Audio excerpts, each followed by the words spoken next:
আসসালামু আলাইকুম। Budget friendly রেস্টুরেন্টের কথা উঠলেই শুরুতেই আমার মাথায় আসে ডিনার ডিলাইটের কথা। আপনারা ওনাদের মেনুটা দেখলে বুঝতে পারবেন যে এখানকার খাবার দাবার কতটা রিজনেবল। প্লাস আমার কাছে ওনাদের সিটিং অ্যারেঞ্জমেন্টটা বেশ কোজি লাগে। জায়গাটা যেহেতু বেশ বাজেট ফ্রেন্ডলি, তাই যখনই আমার ফ্রেন্ডস অ্যান্ড কাজিনদেরকে ট্রিট দেওয়ার দরকার পড়ে তখনই কিন্তু আমি ডিনার ডিলাইটে চলে যাই। লোকেশন হচ্ছে শিল্পকলার ঠিক অপোজিটে। যেহেতু খাবার দাবার এখানকার সুপার অ্যাফোর্ডেবল, তাই ওই দিন আমরা অনেকগুলো আইটেম অর্ডার করেছিলাম। আমরা শুরুতে নিয়েছিলাম চিকেন নাচোস, যেটার প্রাইস পড়েছিল মাত্র 180 টাকা। এই যুগে 200 টাকার নিচে নাচোস ভাবা যায়? প্রাইস কম দেখে আবার ভাববেন না যে ফুডের কোয়ালিটি খারাপ। ফুডের টেস্ট কিন্তু অনেক ভালো ছিল। লাইক আমরা যতজন ছিলাম সবাই খুব এনজয় করে এই আইটেমটা খেয়েছি। আমার নর্মালি নাচোস অনেক ভালো লাগে আর এটা টেস্টও একদম ঠিকঠাক ছিল। তাই এখানে গেলে 180 টাকায় এই নাচোসটা কেউই মিস করবেন না। থাই স্যুপের সাথে আমার অন্থনের কম্বিনেশনটা খুবই ভালো লাগে, তাই আমরা নিয়েছিলাম ফ্রাইড অন্থন। অনেকদিন পরে ফ্রাইড অন্থন ট্রাই করলাম। আর সাথে ছিল থাই স্যুপ। থাই স্যুপের প্রাইস পড়বে মাত্র 120 টাকা। এটাতে আপনারা শ্রিম্প চিকেন পেয়ে যাবেন। আর কোয়ান্টিটি কিন্তু একজনের জন্য কোয়াইট এনাফ। আমরা দুইটা নিয়েছিলাম আর দুইটা আমরা 4 জন মিলে শেয়ার করে খেয়েছি। নেক্সট আইটেম ছিল স্প্রিং রোল। এখানে স্প্রিং রোলের সাইজগুলো কিন্তু বেশ বড়। আর 6 পিস স্প্রিং রোলের প্রাইস পড়েছে মাত্র 180 টাকা। ভেতরে আপনারা চিকেন আর ভেজিটেবলের স্টাফিং পেয়ে যাবেন।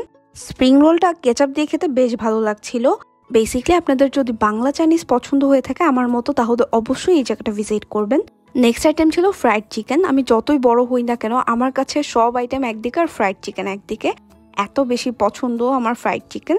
অনেস্টলি ওনাদের ফ্রাইড চিকেনটা অনেক ভালো ছিল। 190 টাকা is totally given. Next item ছিল চাউমিন।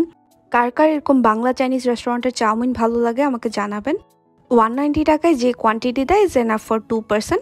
বাট আমি বলবো নুডলসগুলো আরেকটু থিক হলে আমার জন্য ভালো হতো। বাট ওভারঅল টেস্ট কিন্তু অনেক ভালো ছিল। গার্লিকের একটা প্রমিনেন্ট টেস্ট পাবেন। চাউমিনে আপনারা চিকেন, ক্যাপসিকাম, মাশরুমস, কর্নস অনেক কিছু পেয়ে যাবেন। ডিনার ডিলাইটে কিন্তু পিৎজার অনেক ভালো অপশন আছে। টু বি অনেস্ট ওনাদের পিৎজার টেস্ট চিটাগংয়ের অনেকগুলো পিৎজা সব থেকেও বেটার। পিৎজার সাথে আপনারা দুইটা ডিপ পাবেন, মেয়োনিজ অ্যান্ড ক্যাচাপ। আমরা যে পিৎজাটা নিয়েছিলাম 10 ইঞ্চের পিৎজার প্রাইস পড়েছিল মাত্র 540 টাকা। কোনোভাবেই বুঝার উপায় নাই যে এই পিৎজাটার প্রাইস এত রিজনেবল। পিৎজাতে বেশ ভালো অ্যামাউন্টের মোজারেলা চিজ ছিল, টপিংও ছিল ভালো। টপিংয়ে ছিল ক্যাপসিকাম, অনিয়ন, চিকেন। আপনাদের যদি কারো পেপারনি পিৎজা বা বিফ পিৎজা ভালো লাগে সেটাও কিন্তু এখানে অ্যাভেলেবেল। ওনাদের পিৎজাগুলো আমি হাইলি রেকমেন্ড করবো, আমার কাছে বেশ ভালো লাগছে। এখানে কিন্তু অনেক রিজনেবল প্রাইসে আপনারা সেট মিল পাবেন। সেট মিলের প্রাইস স্টার্ট হয় মাত্র 240 টাকা থেকে। আমরা যে সেট মিলটা নিয়েছিলাম সেটার প্রাইস ছিল 270 টাকা। 270 টাকায় আপনারা পাচ্ছেন ফ্রাইড রাইস, একটা কোয়ার্টার চিকেন, আরও থাকছে চাইনিজ ভেজিটেবল অ্যান্ড সালাদ। চিকেনটা ছিল বারবিকিউ ফ্লেভারের। এর থেকে কমে আমার মনে হয় না চিটাগং আপনারা অন্য কোথাও সেট মিল পাবেন। যারা সন্ধ্যাবেলা গ্রিল বা তান্দুরি চিকেন খেতে পছন্দ করেন তাদের জন্য অপশন আছে। তান্দুরি চিকেনটা আমার একটা কাজিনের কাছে বেশ ভালো লাগছে খেতে। সাথে বাটার নান আর সালাদ পেয়ে যাবেন। ওভারঅল এই ছিল ডিনার ডিলাইটের রিভিউ।